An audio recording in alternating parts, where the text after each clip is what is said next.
judges of the Federal Court, Court of Appeal, and the High Court. Yang bahagia Tan Sri Suryadi Halim Omar, Director of AIAC. Yang bahagia Dato' Dr. Prasad Abraham, Deputy Director of AIAC.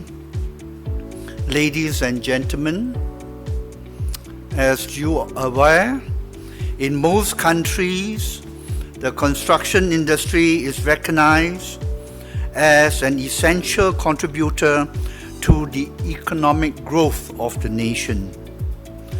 To ensure that this sector proceeds without much hindrance, the issue of cash flow between employer and contractor must be adequately addressed.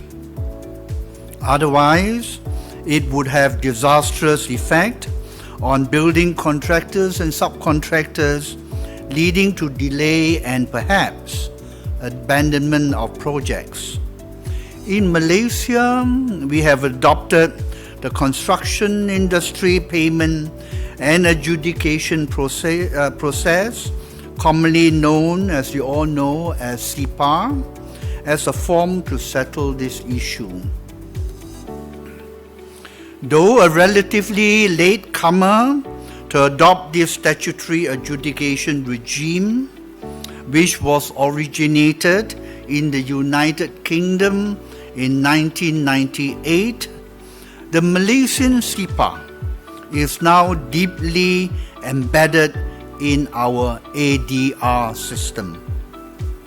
The speed in the appointment of an adjudicator, the short time spent imposed on rendering a decision or award, and the enforcement of such an award by the courts have greatly helped the construction industry.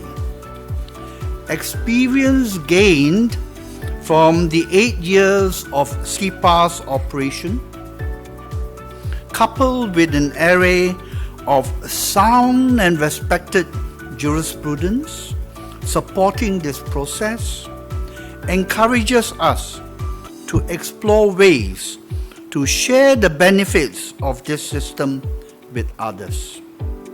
One approach is to learn from those with similar regime, understand and appreciate their system, and thereafter to perhaps harmonize them.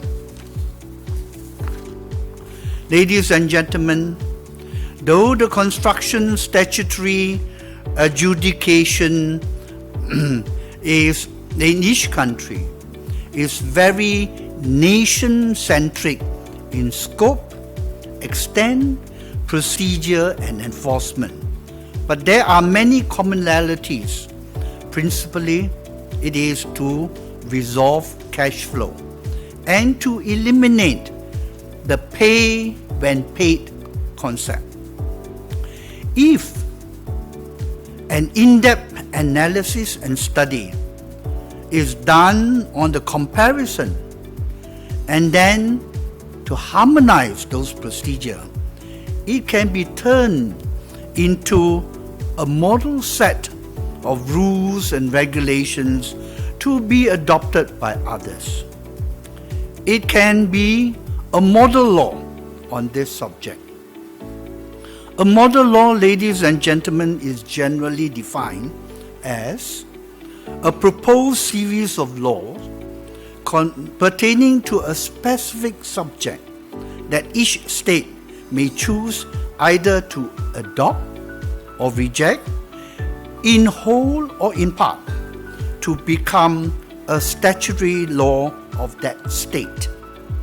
In short, it is a piece of model legislation for each state to copy.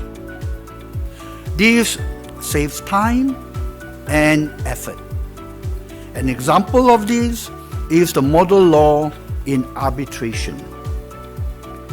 With cross-border construction undertaking aggressively pursue this move to harmonize the law on statutory adjudication is both timely and necessary. All stakeholders will appreciate the commonality of process and procedure to settle their cash flow issues in each jurisdiction they are involved in. Ladies and gentlemen, to kickstart this undertaking, the organizers of today's event have taken upon themselves to form a committee consisting of notable personalities well-versed in this field to carry out this task. For this, I have the honor to announce the following distinguished persons who have so graciously agreed to serve in this International Statutory Adjudication Expert Committee. They are Mr. Chow Kok Fong from Singapore. Mr. Chow has so kindly consented to be the chairman of this committee. Mr. Ian Devas from Singapore. Ms. Karen Gough from the United Kingdom. Mr. Sean Gibbs from the United Kingdom. Mr. Naseem Ameer Ali from New Zealand. Mr. John Green from New Zealand. Mr. Basil Giorgio from Australia. Mr. Christopher Tu from Hong Kong. Mr. Paul Stark, also from Hong Kong. And representing Malaysia, Mr. Lam Wai Loon and Mr. Kevin Prakash. Ladies and gentlemen, on behalf of the organizers, I thank all committee members of this panel for accepting the appointment. With their expertise in this discipline, I am confident that they will achieve their objective in good time. When their work is completed, a final report will be tendered. LexisNexis, the leading publishers of legal and medical journals and co-sponsor of today's event, has agreed to publish this. For this, I thank LexisNexis for their kind assistance and generosity. Without much ado, I hereby declare that the International Statutory Adjudication Expert Committee launch. Thank you very much.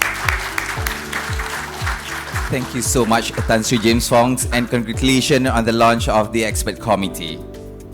So Mr. Chow Kok Fong, the Chairman of International Statutory Adjudication Expert Committee, is not able to be here with us today, but he has recorded a video for us. So ladies and gentlemen, I present to you Mr. Chow Kok Fong. Good morning, my name is Chow Kok Fong, and I'm very honored to be able to address this conference. Statutory adjudication, of course, started somewhere in the mid-1990s with the publication of the Latham Report in England, and that in many respects is still the inspiration behind many statutory adjudication models around the world. Now to date, we have 5 countries and 14 separate jurisdictions where the regime has been implemented. We are all gathered here to try to see how we could use adjudication effectively, and that must go back to the objective of the regime, which is essentially to provide fast, cheap, and reasonable results for parties who are in dispute. And building on that is the idea that eventually parties need to go back to the construction project to get a project completed. So ideal kind of regime is one where most of the jurisdictional issues are clearly set out in the legislation, so that the court's role is also lightened, and the courts in any enforcement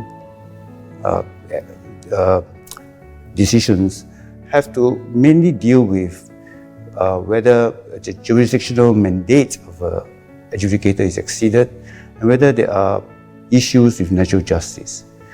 Beyond that, the idea is to get the parties' problems resolved. I think a regime fails if it doesn't allow the merits of the disputes to be adjudicated quickly and economically.